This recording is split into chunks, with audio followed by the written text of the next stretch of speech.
best in Kerala now. Let's go for the best in India. Cheers. Cheers.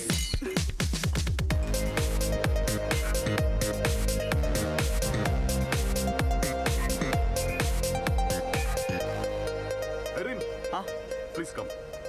1 second. Come, Erin. Meet Mr. Sandeep and Safal. Hello CO ടിവിയുടെ programme consultants ആണ്. Okay.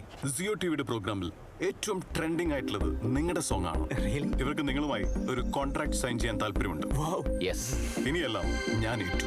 ഇനി നിങ്ങളുടെ best time. Thank you, bye. Okay, you can do it. എന്തു പറ്റിയടാ? നമ്മൾ പൊളിക്കാൻ പോകണം മച്ചാനെ. നീ കാര്യം പറ. സിഒ ടിവിയുമായി നമ്മൾ കോൺട്രാക്ട് സൈൻ ചെയ്യാൻ പോകുന്നു. Really? യെസ്, ഇനിയാണ് ബെഞ്ചാരസിന്റെ തലവര മാറാൻ പോകുന്നത്. Let's rock.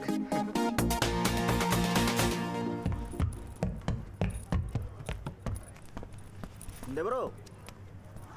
എടാ എന്താ ഇതൊന്നും നോക്കിയടാ. മാളു വാ വന്നേ. നമസ്കാരം, മലനാടൻ മലയാളിയിലേക്ക് സ്വാഗതം. നമ്മൾ ഈ അടുത്ത കാലത്ത് ഏറെ ചർച്ച ചെയ്ത ആസ്വദിച്ച ഒരു പാട്ടാണ് ബെഞ്ചാറസ് മ്യൂസിക് ബാൻഡിന്റേത്. പക്ഷേ ആ പാട്ടിനെതിരെ ഇപ്പോൾ ഒരു യുവകവി രംഗത്ത് വന്നിരിക്കുകയാണ്. ഇതെന്താണിത്? നീ ഇതൊന്നും കാണ്.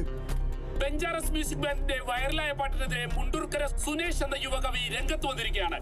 മുണ്ടൂർക്കര സുരേഷിന്റെ സൗഹൃദമിന്റേത് എന്ന കവിത ബെഞ്ചാറസ് മ്യൂസിക് ബാൻഡ് മോഷ്ടിച്ചു എന്നുള്ളതാണ് അദ്ദേഹത്തിന്റെ ആരോപണം. എന്തായാലും സുനേഷ് തന്നെ ഇപ്പോൾ നമ്മോടൊപ്പം ചേരുകയാണ്. സുനേഷ്, ഇത് സുനേഷിന്റെ കവിത തന്നെയാണോ? എന്റെ പൊന്നു മലയാളി, ഇതാണ് ആ book.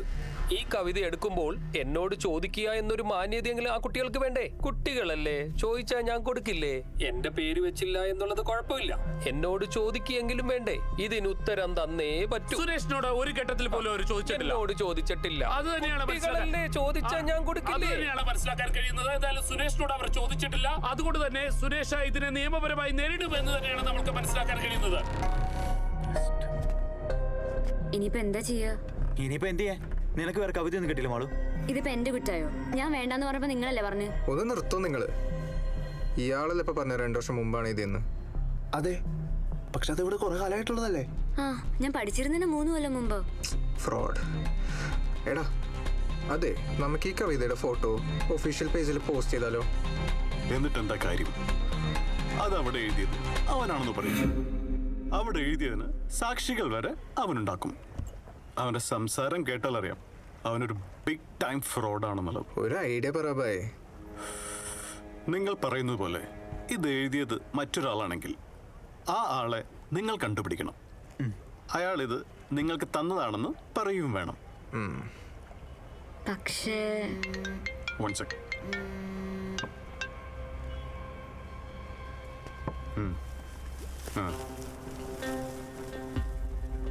Yeah, we are discussing. Yeah, okay.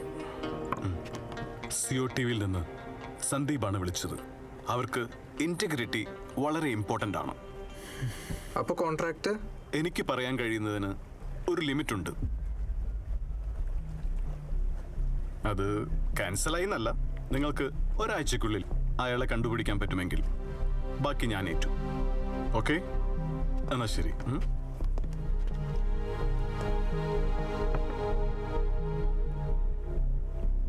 Haris by,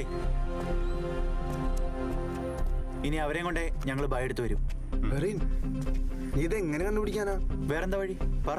അതാരാന്ന് വെച്ചാ നീ ഹാരിസ് ബൈനോടെല്ലാം ശരിയാക്കാന്ന് പറഞ്ഞു. അതെങ്ങനെ? ദേ മാളു, ആവശ്യത്തിലധികം ടെൻഷൻ ഇപ്പൊ ഉണ്ട്. നീ പുതിയ ഐഡിയാസും കൊണ്ട് വരല്ലേ? നീ ആയിട്ടുണ്ടാക്കിയല്ലേ ഒരു കവിത? ഞാനോ? നിങ്ങൾക്ക് ഓക്കെ പറഞ്ഞിട്ടല്ലേ? എന്തൊക്കെ? അത് നിന്റെ റെസ്പോൺസിബിലിറ്റി ആയിരുന്നു. എടാടാ ഒന്ന് നിർത്ത്. നമുക്ക് തൃശ്ശൂർ വരെ ഒന്ന് പോയി നോക്കാലോ. ആ, അവിടെ പോയി നോക്കാം. അവിടെ ഈ കവിത എഴുതിയാൾ നമുക്ക് വേണ്ടി കാത്തിരിക്കുകയാണല്ലോ. തന്നിടത്തോളം പണി എന്നെ ധാരാളം. വേണ്ട, ആരും വേണ്ട. ഞാനായിട്ട് ഉണ്ടാക്കിയല്ലേ, ഞാനായിട്ട് തീർത്തോളാം. Malu, stay back. നിങ്ങൾ എങ്ങനെ തർക്കിച്ചുകൊണ്ടൊന്നും ഈ പ്രോബ്ലം തീരില്ല. ആദ്യം തൃശ്ശൂരുള്ള ആ കോളേജിലൊന്ന് പോയി നോക്ക്. ഓക്കെ?